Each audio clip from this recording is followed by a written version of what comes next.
Hello guys, how are you all? Welcome back to my channel. So, today we are gonna see, what if Deku disappeared and then returned with his wife and daughter. Subscribe if you enjoyed the video. And also check the description, so let's begin the story. The crater smelled like ozone and copper and something older than either. The specific, unrepeatable scent of a quirk pushed past every threshold it was ever designed to survive. Katsuki Bakugo stood at its lip and did not move. Around him, the world was erupting in the particular frenzy that follows the end of something enormous. Helicopters stuttered overhead with their searchlights swinging in pale arcs across the ruined district. Medics in white and gold ran in every direction, their trauma kits bouncing at their hips. Somewhere to his left, Ground Zero's communications earpiece was spitting broken transmissions. Dispatch, command, triage coordinators all speaking at once in the compressed, crackling language of aftermath. He didn't hear any of it. He was looking at the crater. It was not a dramatic thing. That was what he kept returning to, in the strange, muffled stillness that had fallen over the inside of his own skull. He had expected, had braced for, had almost prepared himself for, something biblical. Something proportional to what Deku was, to what One for All was, to what the two of them had spent the better part of their lives becoming together, and against each other, and finally, these last 3 years. Simply alongside each other. He had expected fire, or silence, or some impossible wound in the earth shaped like a farewell. Instead, there was just a hole. Maybe 12 meters across and 4 deep. The concrete at its center was fused in places, vitrified by heat into something almost glassy, and the edges crumbled where stress support beams had given way. There were no structural remains that shouldn't be there. There were no remains of any kind. There was only a piece of cloth. Katsuki crouched slowly, with the careful deliberateness of someone who does not entirely trust their own legs. The fabric was roughly 20 centimeters long, green as it had always been green, that particular dense forest green that Katsuki had mocked when they were 4 and envied when they were 15 and, eventually, privately, come to associate with something he did not have a clean word for. It was scorched at both ends. The middle was intact. He picked it up. He turned it over once in his gauntlet. He put it in the inside pocket of his hero costume, against his chest, and stood back up. He did not call Deku's name into the crater. There was no point. He already knew. It had started, as the worst things always started, with Deku having a plan. 14 hours earlier, the Mugen Collective, the largest and most sophisticated villain syndicate in the 40-year history of the reformed hero system, had activated what their intelligence files had codenamed the Shattering Protocol. In the end, it turned out to be something far more precise than the chaos suggested, a coordinated strike across 9 cities simultaneously, designed not to destroy infrastructure but to overwhelm it, to stretch the hero response past the point of coherence, to make everywhere a crisis so that nowhere could be properly defended. It had nearly worked. Nearly. Because Izuku Midoriya had figured it out 11 days earlier, and had spent those 11 days quietly, methodically building a counter-response that no one else had been consulted on or briefed into until the morning of the operation. He had arrived at the Unified Command Center at 0530 with a manila folder, a red string map that occupied an entire wall, and the particular expression on his face that everyone who'd spent enough time around him had learned to recognize. The one that meant he was sorry, and that he was about to do something irreversible. He does this, Uraraka had said to Todoroki, quietly, while Deku walked the assembled commanders through 17 pages of tactical analysis with the focused calm of someone who had been carrying this alone for too long. He always does this, Todoroki agreed. We should have checked his notebooks weeks ago. We did. He has 47 active notebooks. He rotated them. They had known then. The way you know when a storm is changing character, not from anything it has done yet, but from the pressure drop in the air, the shift in the quality of light. Katsuki had not joined that quiet conversation. He had stood with his arms crossed near the back of the room and watched Deku speak, and had felt something cold settle in his stomach that no amount of operational focus could fully displace. He had not been able to name it then, standing at the crater's edge, with the green fabric against his chest. He could name it with devastating precision. It was the specific cold of knowing something is the last time, without being able to stop it from being so. The operation had gone, by every measurable metric, correctly. This was the part that Katsuki understood would haunt him. Not that it had gone wrong, not that Deku had fallen in failure or confusion or someone else's mistake. It had gone correctly. Every city had held. Every civilian evacuation window had been opened.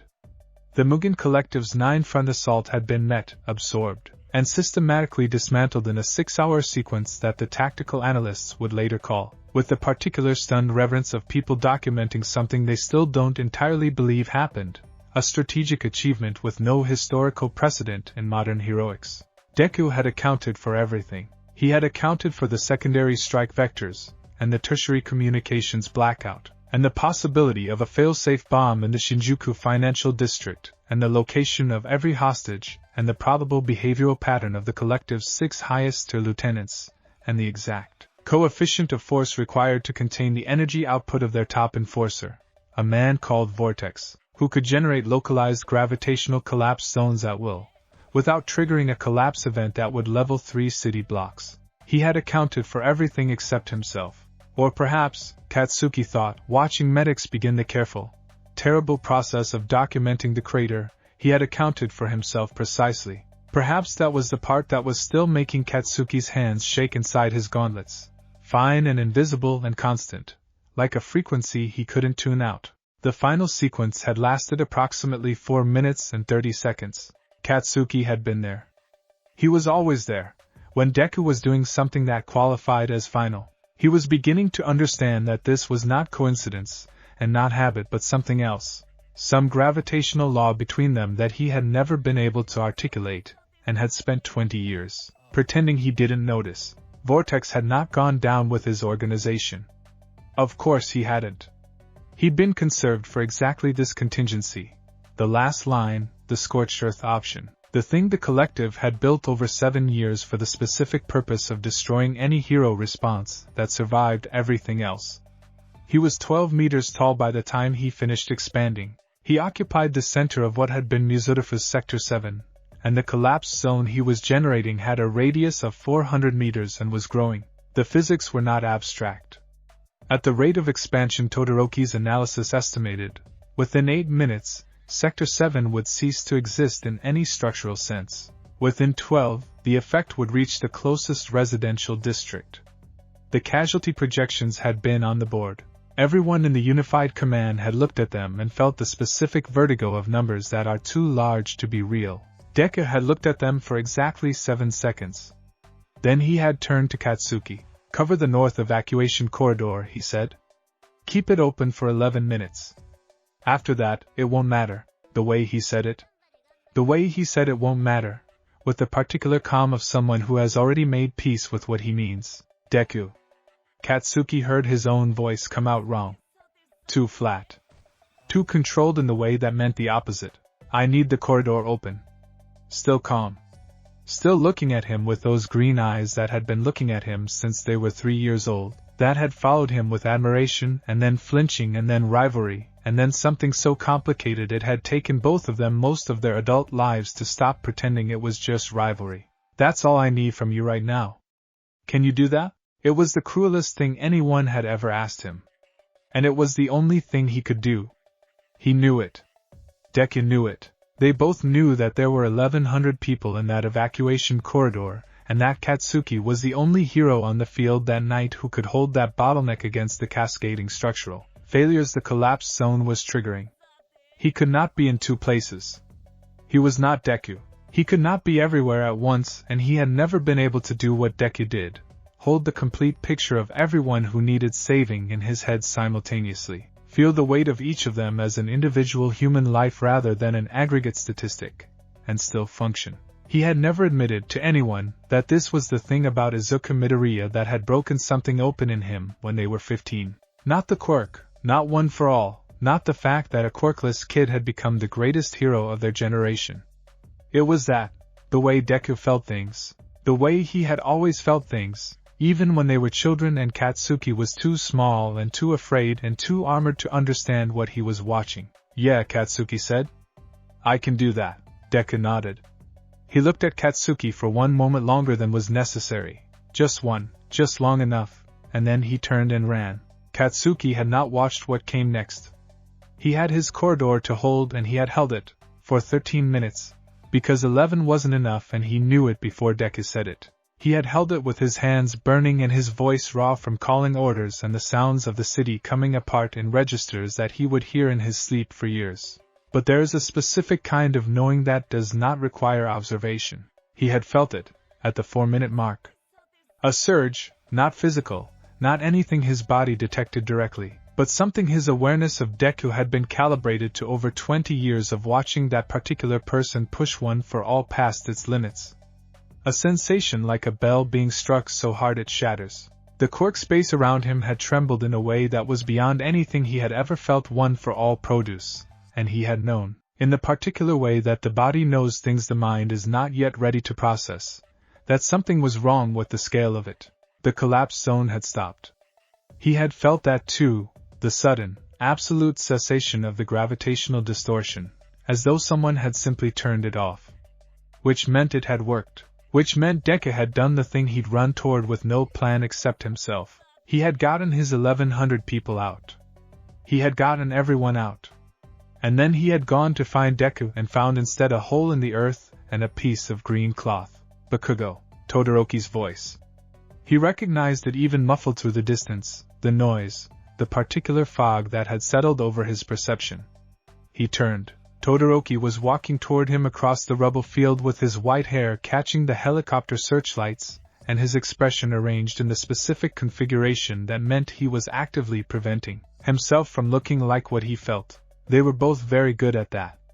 It was possibly the main thing they had in common. Anything? Todoroki asked. Katsuki shook his head. Todoroki stood beside him at the crater's edge and they both looked down into it.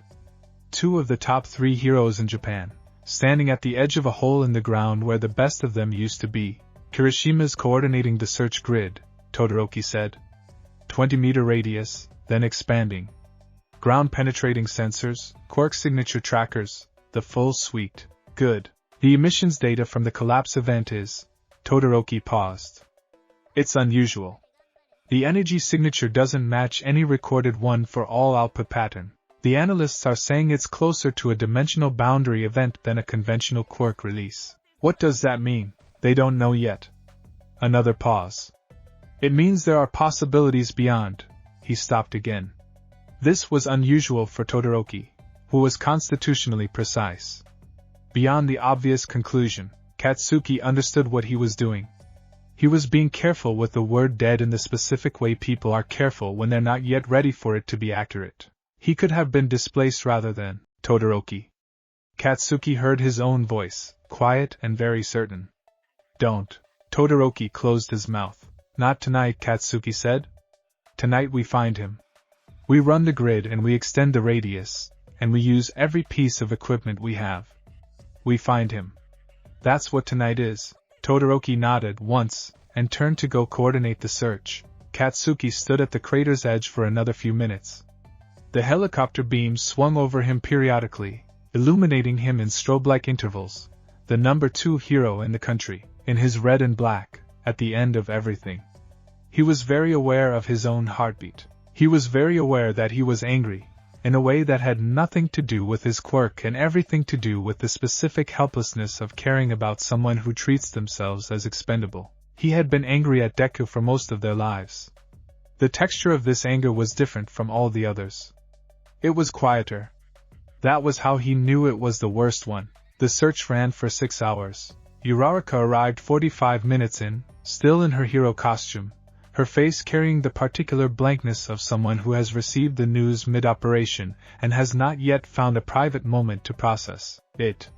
She went immediately to the search grid and worked it with a precision that Katsuki recognized as the way she grieved. By making herself useful, by keeping her hands busy, by refusing to stop moving because stopping meant the thing became real. Ida arrived an hour after that. He had broken 3 road speed regulations getting there from the Nagoya operation, which was, Katsuki reflected distantly, probably the most emotionally revealing thing he had ever done. Ida's self-regulation was legendary.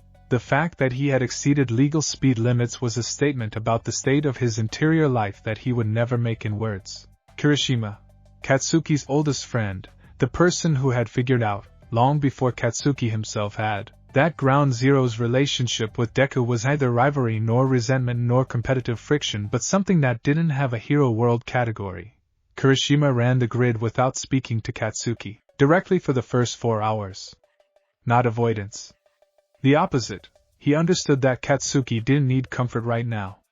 He needed the search to be conducted correctly. That was the most comfort anyone could offer, and Kirishima knew it, and did it. At the 4-hour mark, the sensors began returning something. Not a body. Not a presence. But a pattern in the residual energy signature that the Quark Science Team's senior analyst, a small, intense woman named Dr. Fukui, who Katsuki had seen reduce 3 government officials to silence with one equation, described as a spatial displacement echo consistent with boundary layer perforation. The team had gathered around her tablet. She had shown them the readout, a bloom of data that pulsed in colors that didn't quite correspond to any Quark signature in the database. The energy released wasn't destructive in the conventional sense, she said, and her voice had the focused, careful quality of someone who is working very hard not to let excitement contaminate the science. It appears to have, and I want to be very clear that this interpretation is preliminary. It appears to have opened something. And then something closed. Opened something, Uraraka repeated. Her voice was neutral. Scientifically neutral, in the way her voice got when she was holding herself together with both hands. A boundary. Between dimensional layers. Dr. Fukui looked around at all of them and seemed to understand that she was speaking to people for whom this was not an abstract question. Think of it as spatial fabric, rather than destruction. The energy passed through rather than dissipating. Which would explain why there's no impact debris consistent with a release of this magnitude. And no, she paused. No organic matter signatures. No organic matter. Katsuki filed this away in the part of himself that was still operating in mission mode, the part that processed information and drew conclusions, and did not feel things until later. No body. No blood. No ash. Not an explosion. A departure. He did not let himself think the word alive. He was not ready for hope. Hope was dangerous in a way that grief was not. Grief was clean, grief was just pain. But hope was something that could be taken away, and he was not ready to offer anything to be taken. But the cold thing in his stomach shifted, very slightly, into a different shape. The official search lasted 9 days. The Commission had protocols for this, naturally. Missing heroes, even top-ranked missing heroes, had to be processed through a system that balanced genuine investigation with operational continuity and public communication. Katsuki sat through briefings and gave statements, and reviewed every piece of evidence the analytical team produced, and said very little that wasn't directly relevant to finding Deku. He was asked, once, by a commission spokesperson, if he would be willing to make a public statement about the situation. No, he said, and walked out of the room. No one followed him.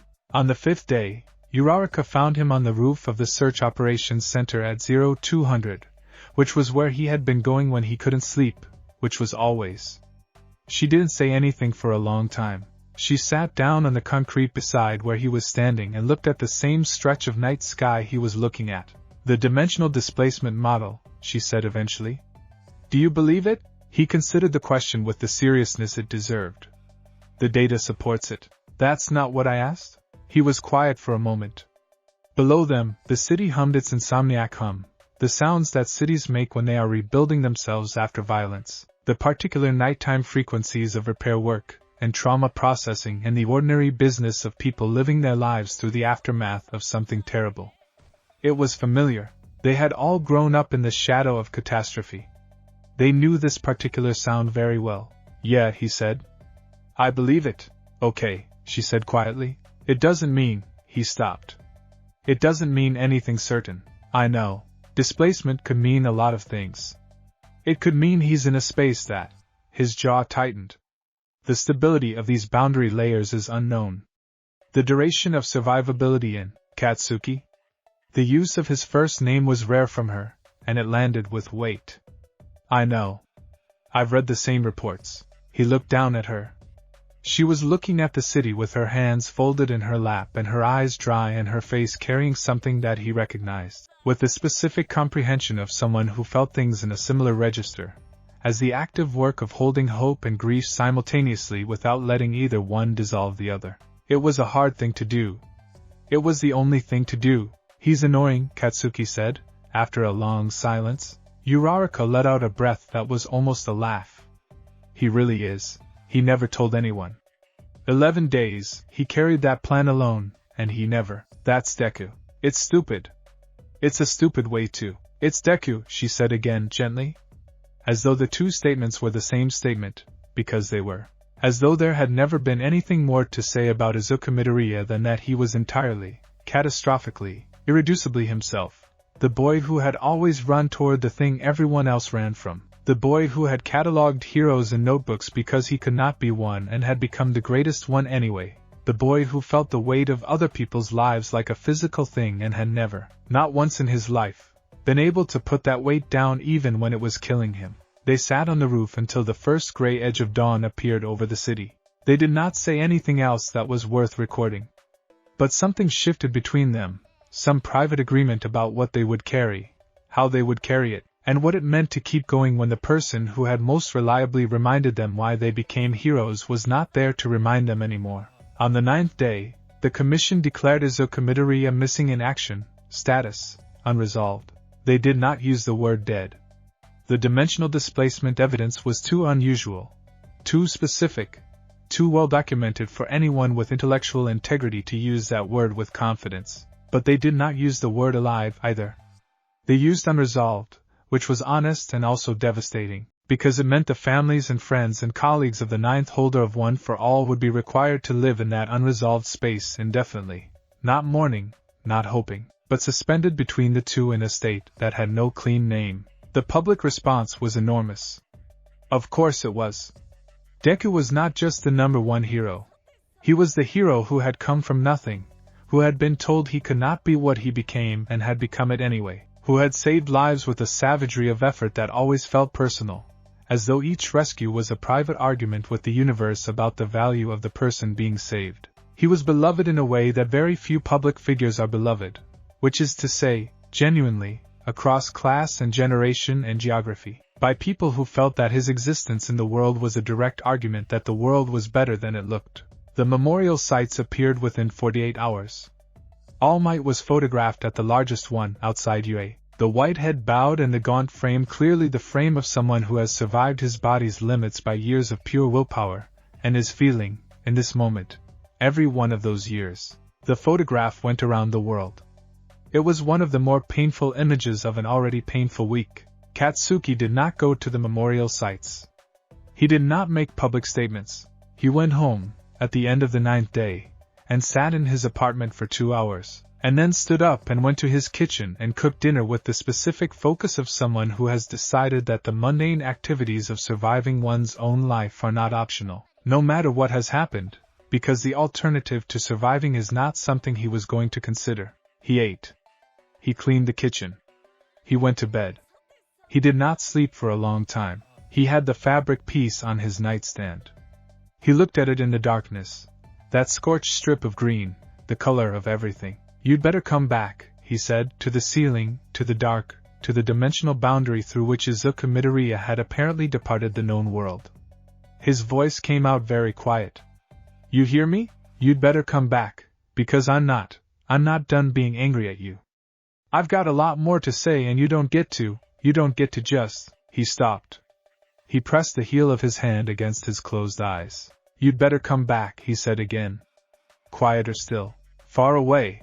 Or not far, exactly, because the measurement of distance stops applying in the spaces between dimensional layers. In a place that was dark and warm and smelled like ozone and copper and something older than either, a pair of green eyes opened. Everything hurt. This was familiar.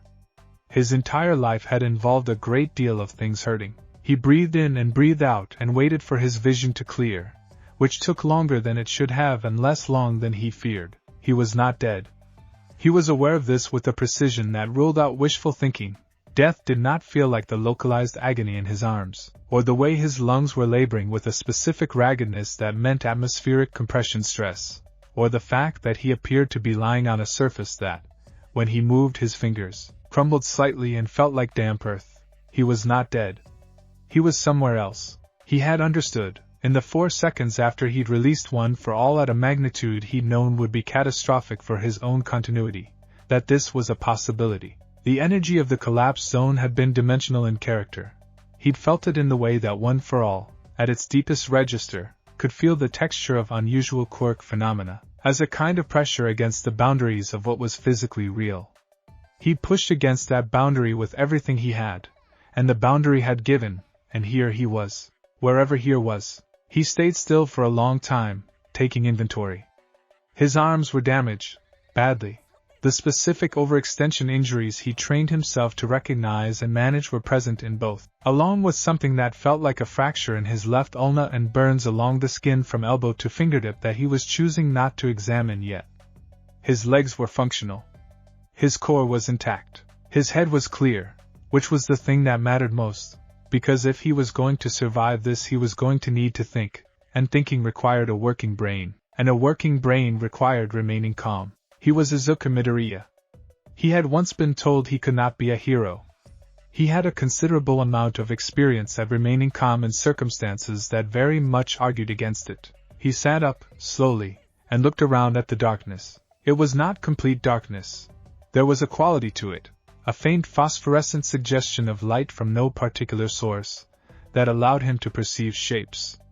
The space he was in was large. That was all he could determine initially. Large and quiet, and permeated with that ozone copper smell that he associated with high-energy quirk discharge, but softened, aged, as though it had been here for a long time. His earpiece was gone. His communicator was destroyed. He could feel the absence of it, the melted shape where his sleeve had fused with it. His costume was damaged in ways that were probably significant, and that he would assess once he'd addressed the more immediate issue of figuring out where he was and what the structural logic of this place was. He breathed. In. Out. Okay, he said quietly, to the dark, to himself, to One for All if it was still listening. And it was. He could feel it, diminished but present, like an ember rather than a fire. Okay. I'm alive. I'm somewhere. I need to understand where somewhere is, and then I need to figure out how to get back. He paused. I'm going to get back, he said, with the particular certainty of someone who has understood that survival, before it is anything else, is an act of will. It's going to take a while, but I'm going to get back. There are people I need to. He stopped. The list was very long. He was not going to enumerate it right now, in the dark, with fractured bones in his forearm and burns from his elbow to his fingertips. The list would be there when he needed it. It would be there in a week and a month and however long this took. He had once been told he could not be a hero. He had made himself a hero anyway, by the oldest and most irreducible method. He had kept going. He had kept going when it hurt, and when it was impossible, and when every logical assessment of the situation said it was not going to work. He was going to keep going now. He pressed his uninjured right hand against the damp earth, and he stood up. Above him, in the dark, something shifted. A faint structural change in the quality of the space, as though the place he was in had registered his presence, and was deciding what to do about it. He looked up. There was nothing visible.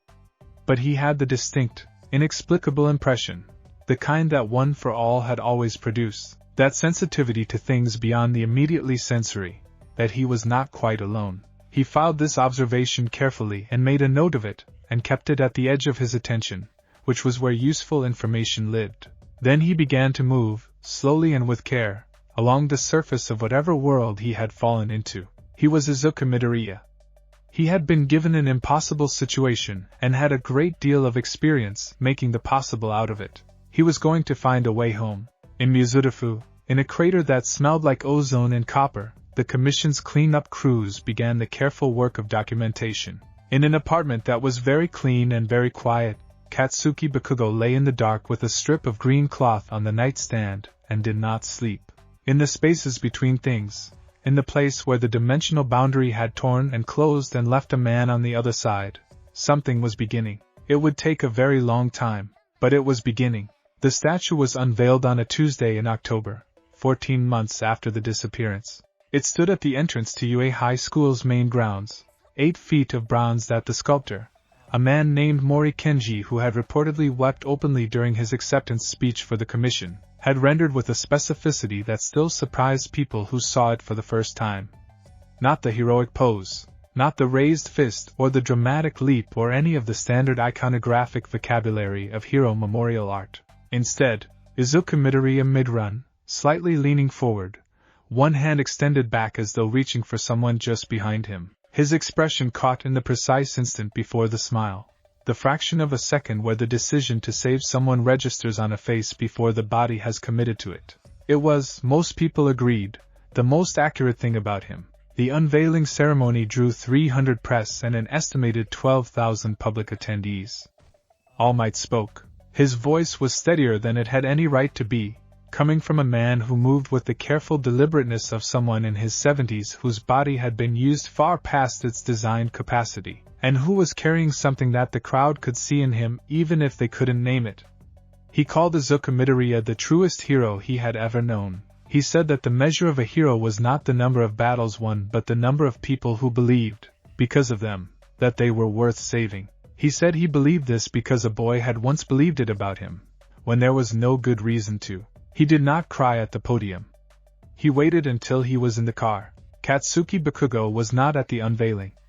He had cited a prior operation, which was technically accurate. There was always a prior operation, and no one had pushed him on it because they were all, in their various ways, learning the language of how to give each other room around the grief. He drove past the statue 3 weeks later, at 0430 on his way back from a night operation, and stopped the car. He sat and looked at it through the windshield for a long time. The bronze had already begun to develop its patina. The extended hand seemed, in the particular quality of pre-dawn light, to be reaching for something just out of frame. "You look like an idiot," he said to it, quietly. "Running like that. You always ran like that. Like you couldn't wait to get there. Like getting there slightly faster was going to be the thing that made the difference." He paused. "It usually was," he admitted. He drove home. The years did what years do. They passed, and they changed things, and they did not ask permission. The hero world absorbed the loss of Izuku Midoriya the way a body absorbs a wound, not cleanly, not without scar tissue, but with the dogged biological insistence on function that living things develop when the alternative is collapse. The rankings reshuffled.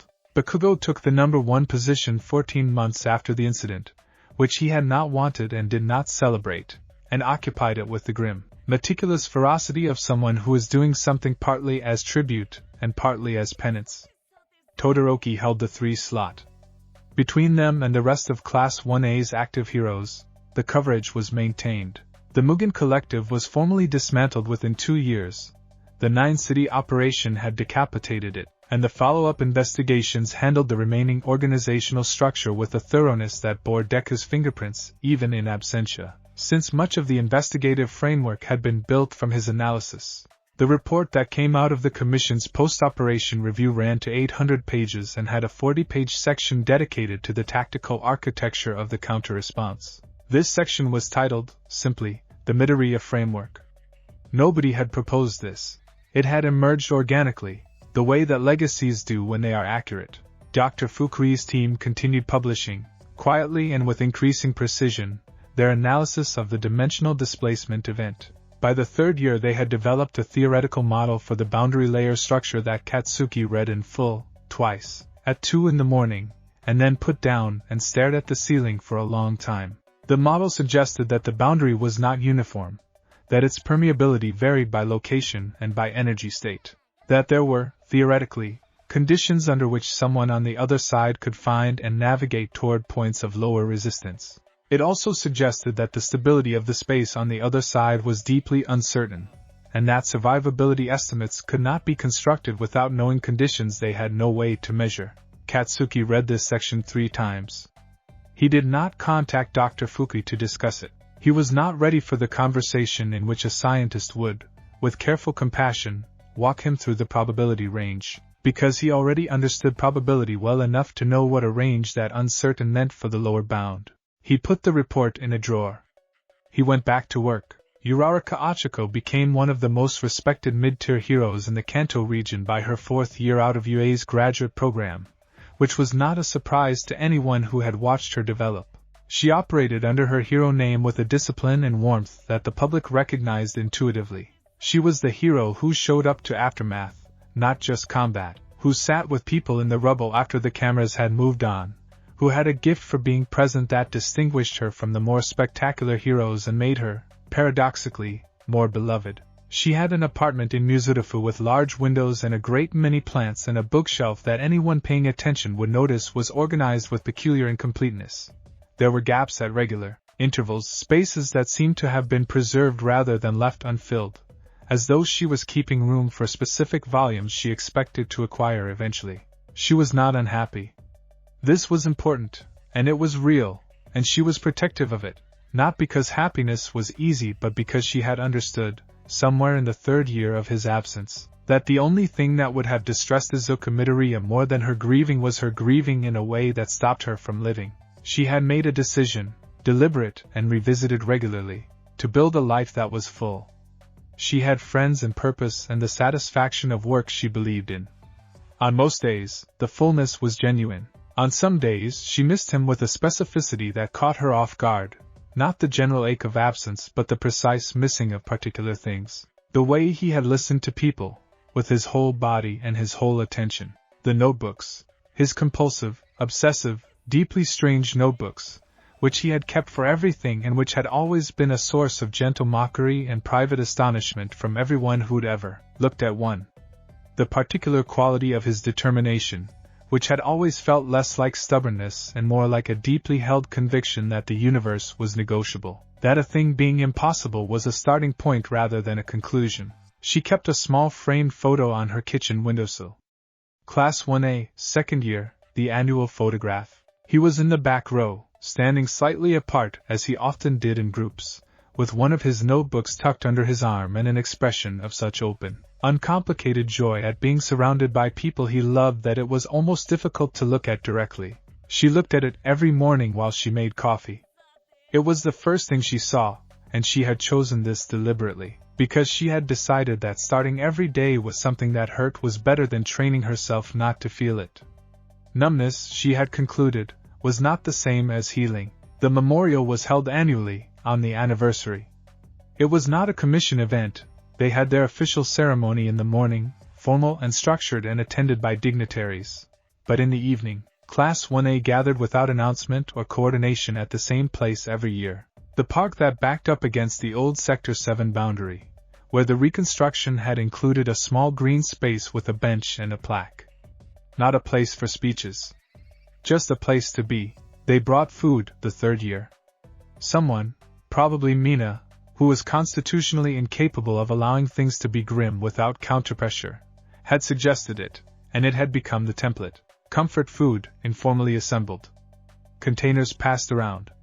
The specific domestic warmth of people who had grown up as heroes together, who had shared dormitory kitchens and training rooms and combat situations, and the particular intimacy of people who have seen each other at their worst, and their most frightened and their most capable, gathering to remember someone by doing the thing he would have wanted, being together. Ciro always brought his mother's curry.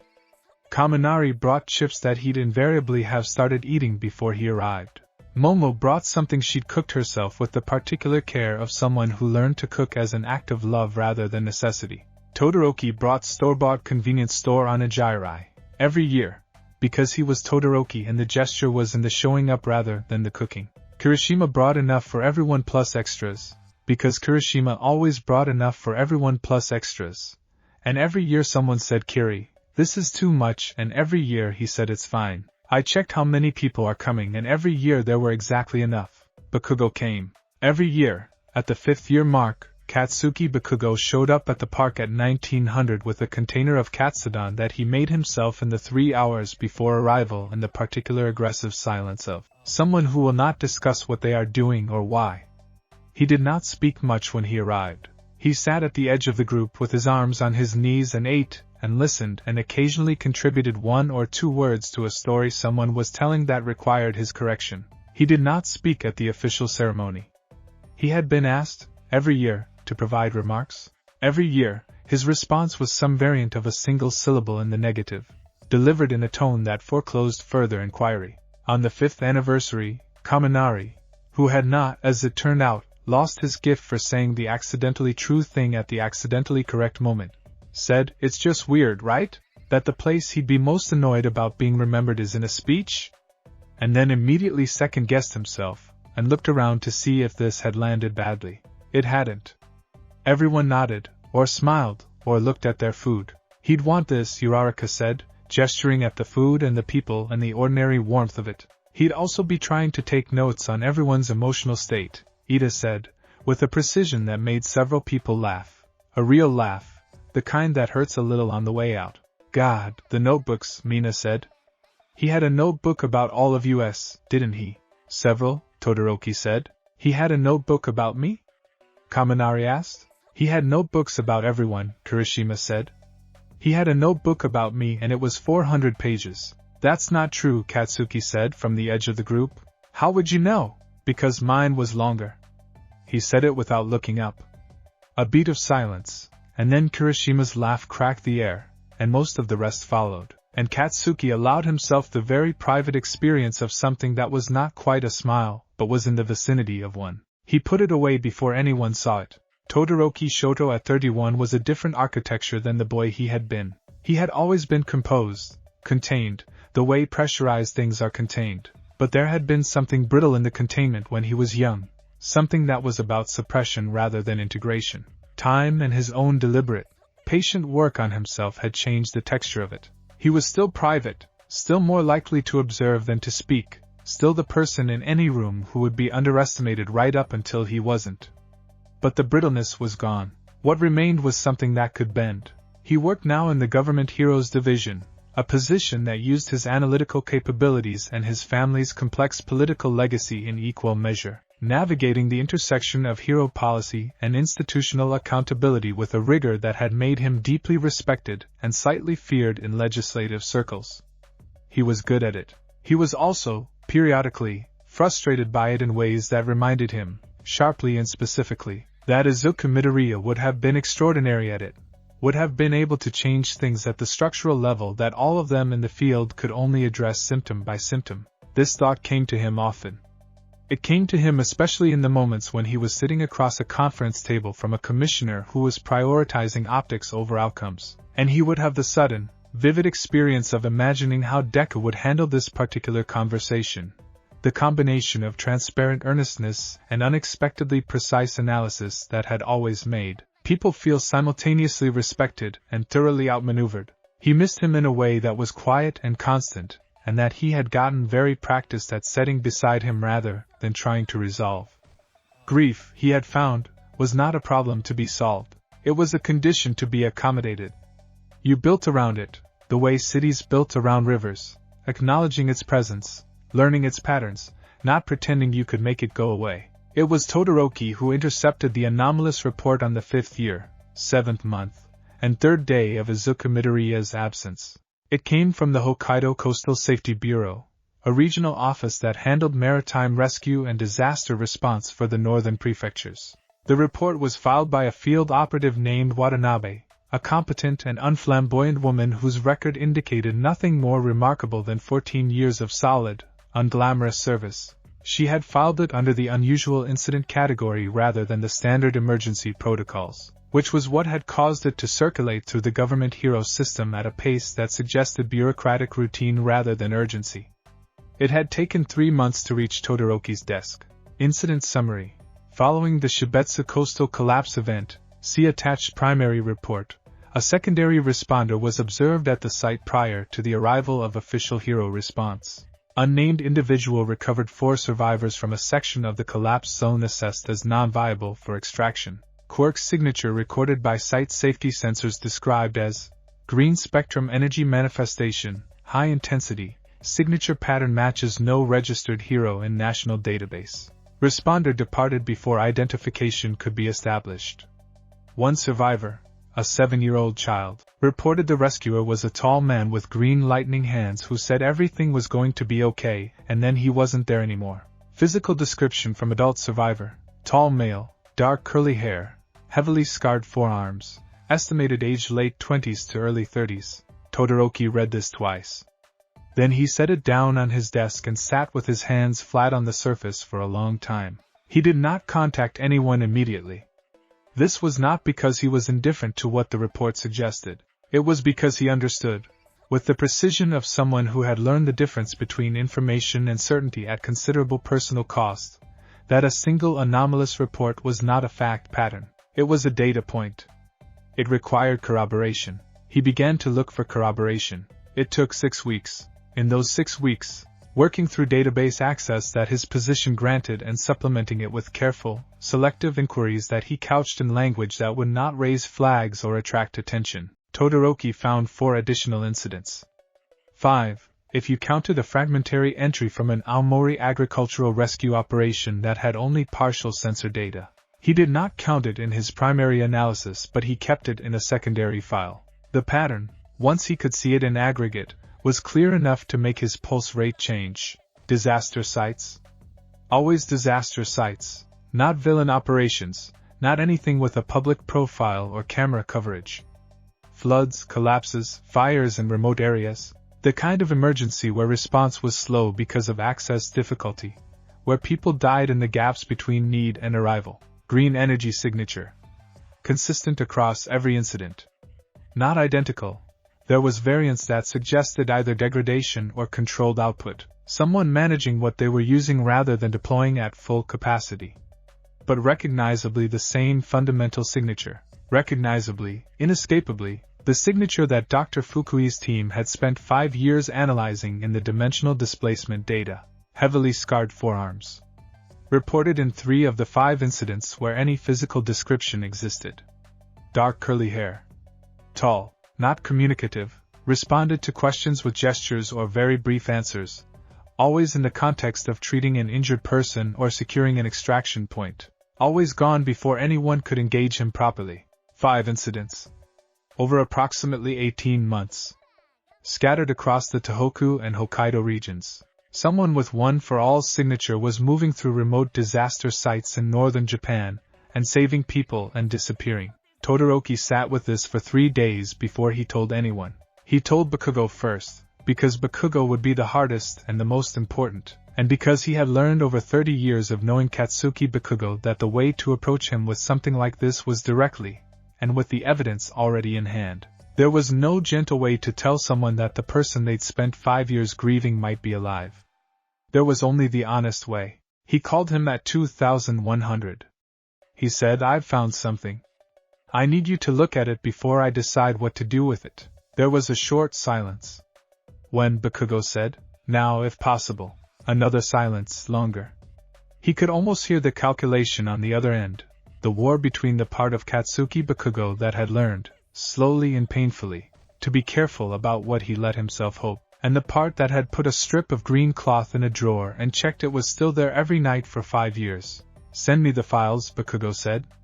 "I'll come over." He arrived in 18 minutes, which Todoroki noted without comment meant he had driven faster than the speed limit, which was a statement he also noted without comment. He read the files at Todoroki's kitchen table in 40 minutes. He asked 4 questions, all of them operational in nature, about sensor calibration, about witness reliability, about geographic distribution. Todoroki answered them. Bakugo sat back in his chair and looked at the wall. "When?" he said. "Soon," Todoroki said. "It's been consistent. The interval between incidents has been decreasing. Either the boundary conditions are changing or he paused. He's getting closer. To something. To here." Bakugo's jaw worked. He looked at the wall for another long moment.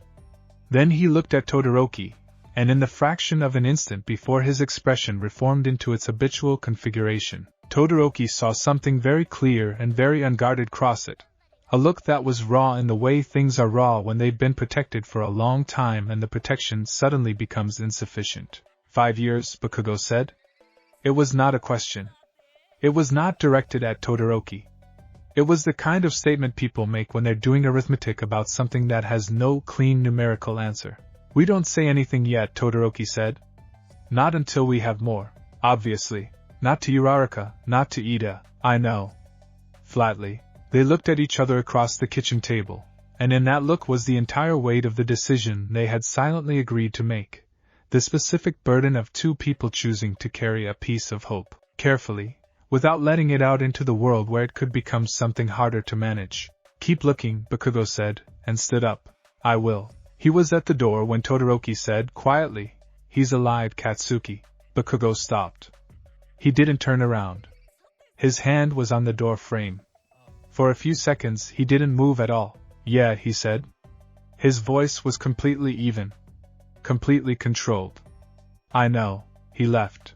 In a region far from the urban web of heroes and commissions and intelligence files, in the kind of small mountain town that appears on regional maps as a name and a population number, and nothing else, Izuku Midoriya was making dinner. She was 61, and she had spent the last 5 years in the particular mode of living that requires a very specific kind of strength, not the absence of grief but the continued daily decision to function inside it. She had gone back to work 2 years after Izuku disappeared, volunteering at a community social services office 3 days a week, because sitting alone in the apartment had gradually become something she understood was not sustainable. She needed to be useful. Her son had gotten that from her, possibly, the deep structural inability to let other people need things without trying to meet those needs. She kept the apartment. She kept his room as it had been, with the hero merchandise that she had long since stopped being able to see with any irony, because the boy who had covered his walls with All Might posters had become the person those walls were now about. She sat in his room sometimes, in the evenings, not doing anything in particular, not trying to feel close to him through objects or memory, exactly, just being in the space where he had been young. She had accepted what the commission's report said, unresolved. She held that word very carefully. It was an imprecise and unsatisfying word, and it was also, she had decided, the honest one. She had never fully made peace with the language of closure, because something in her, the same thing that had learned to trust Izuku's instincts when they were entirely counter to any reasonable expectation, would not settle into the finality that other people seemed to be offering her as a kindness. She didn't talk about this. She accepted the offerings of care that her neighbors and her son's former classmates brought. Uraraka visited every month without fail, arriving in the afternoon and sitting at the kitchen table with her, and they had developed an understanding of each other that did not require Izuku as its subject to be genuine. Uraraka brought pastries and news about the hero world, filtered, tactful news, not the kind that would reopen specific wounds. And Inko provided an alternative version of the care and listening and steady gentle presence that Uraraka's own life did not include enough of. They took care of each other. It was what was available, and it was real. On the day that Todoroki's 6th and 7th anomalous reports arrived, the ones from the Akita earthquake response and the Miyagi River flooding, both with clearer sensor data and one with a photograph taken by an alert rescue worker that showed a blurred, hooded figure in green light, distant, carrying a child through what had been an impassable debris field. Inko was making miso soup. She did not know about the reports. No one had told her. They had made this decision collectively, without discussing it, in the way that people sometimes make protective decisions about someone they love. She made the soup. She sat at the kitchen table and ate. She washed the bowl and dried it and put it away. She turned off the kitchen light and went to sit in Izuku's room for a little while. She did not, as she sometimes did, feel his absence as a weight. She felt it, tonight, as something lighter than that. Something she couldn't name, a kind of atmospheric shift, the pressure change before rain, the particular quality of air on mornings when something is about to change. She sat with it. She did not examine it too closely, because she was 61 and had learned that some feelings are better received than analyzed. After a while, she turned off the lamp and went to bed. 8 months later, the photograph was sharper. Todoroki had 3 independent sources confirming the same incident. A tunnel collapse in Aomori during a winter storm where official response had been 40 minutes away and the people inside had had no 40 minutes. Sensor data, 2 witnesses, and a photograph taken by a rescue worker who had arrived to find 5 survivors already extracted and arranged in the recovery position with basic triage applied to their injuries, and no sign of who had done it except for the smell of ozone and what the rescue worker described, in the report, as greenish afterimages, like the air was still vibrating. The photograph showed the figure at a distance of perhaps 100 meters, in motion, which accounted for the blur. Dark hair. Heavy coat against the winter. And the thing that made Todoroki's chest do something complicated when he first looked at it, the person was not alone. There was something on their back, a figure. Small. A child, perhaps. He looked at this for a long time. He called Bakugo. "He's not alone," he said. "A beat." "How not alone? There's someone on his back in the photo." Small. Could be a child, could be an injured adult, could be someone he was carrying out of the sight. Another beat longer. Or, Bakugo said, and then stopped. Or, Todoroki agreed. Neither of them said what the or contained. They both knew what it contained. They let it sit, still not telling the others, Bakugo said. "Not yet. When we have something definitive. When we have a pattern that converges, then we wait," Bakugo said. "When?" Todoroki looked at the pattern he had mapped. The geographic spread, the tightening radius, the increasing frequency, the progression from Hokkaido to Tohoku to the current incident in Aomori. Aomori was not close to Muzurifu. But it was closer than Hokkaido. "I don't know," he said. "But the direction is consistent." "He's moving south." Bakugo said nothing. But he didn't hang up for a long time, and Todoroki understood this, too, was its own kind of statement. The 8th annual memorial was the one Bakugo attended differently. He showed up at the same time, with the same katsudan, wearing the same expression of contained refusal to be emotional about any of this. But something about him was different that evening, and several people noticed it without being able to articulate what they were noticing. He was slightly less closed, slightly more present in a way that was not quite Hoke. Hoke, for Bakugo, would always be an aggressive thing, a forward-leaning thing, a thing that did not sit still. But that was in the same neighborhood. He sat through the stories. He contributed more than usual. Not much more, but 2 or 3 sentences where normally there would be one, and in those sentences something that sounded, very faintly, like the future tense. When Uraraka said, at the end of the evening, "I still think about what he'd say about the new commission reform proposals," the hypothetical about him that people used as a way of keeping him in the conversation, the practice of imagining him into the present, Bakugo said, not quite casually, "He'll have opinions." Not he would have. He'll. Uraraka went very still for just a moment. She looked at Katsuki with those perceptive, warm, dangerous eyes, and he met them without flinching, and something passed between them that wasn't a disclosure but was in the shape of one. She didn't ask? Not yet. She knew, with the particular intelligence of someone who had spent years calibrating the emotional weather of the people she loved, that there was something, and that Katsuki was carrying it, and that he would carry it until he could put it down properly. She trusted this. It was enough. She looked back at the plaque on the bench. Izuku Midoriya, Hero Deku, his light made ours possible.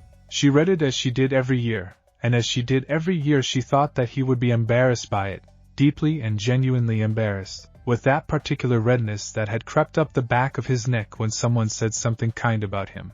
She smiled at the plaque. Soon, she said under her breath, to no one, or to him. She wasn't sure of the distinction anymore. The candles they had lit burned in the October air, 8 small lights against the dark. Somewhere to the north, in the particular country of the between places, a man with dark curly hair and scarred arms and a small girl asleep on his back was moving through the dark with something between certainty and determination driving each step. He had been moving for a long time. He was still moving.